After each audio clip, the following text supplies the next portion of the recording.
Hello, I'm Dr. Maurie Markman from City of Hope, and I wanted to briefly discuss a very provocative news report. Now, I normally don't talk about news reports. I try to obviously focus on data in the peer-reviewed medical literature, but this report was so provocative, and it appeared in the cancer journal, in the journal Nature, that I thought it was worthy of highlighting as a matter of discussion. So this News in Focus on Nature, March 28th, 2024, titled Cutting Edge Cancer Therapy is Made in India at 1/10 the cost. Let me repeat that, 1/10 the cost. So what this report is of a therapy that has been developed by a company in India. It's made in India. It's been licensed in India. Reports of the effectiveness of this strategy, which were noted in the paper, including an abstract, which I read at the ASH meetings this last year, as a CAR T therapy strategy. There's some novel aspects of this, including the humanization of the approach, instead of mouse, reducing some of the potential side effects. Again, somewhat rather technical.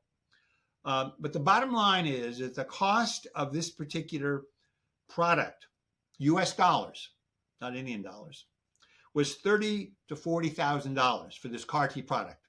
In contrast to products in the United States that currently cost 10 times this amount, if not more.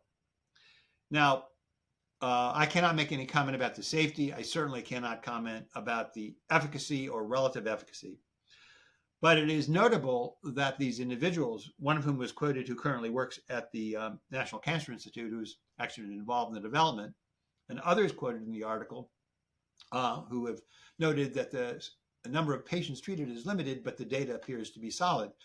The question is, can we, in the United States, develop products, CAR T products, that are not 10% cheaper, not 20% cheaper, but 50, 60, 70% cheaper? And why? Because clearly the products we're talking about here have the potential to have enormous impact on patient outcomes, survival and cure. Certainly CAR Ts are continually being examined in the solid tumor space, where, as opposed to right now, where they're primarily or essentially exclusively more in the hematologic malignancy space. We're talking about a vastly larger patient population that may benefit.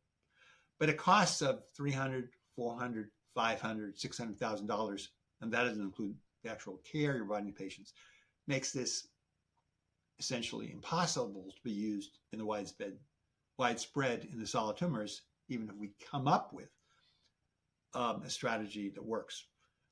But if we're able to come up with an approach, whether it's from a regulatory or scientific novel way of doing this, without requiring certain expensive parts of this, that we can reduce the price 70, 80, 90%, and do it safely and do it effectively, how many more patients may be able to benefit in the future? Again, what I'm quoting here is a news report.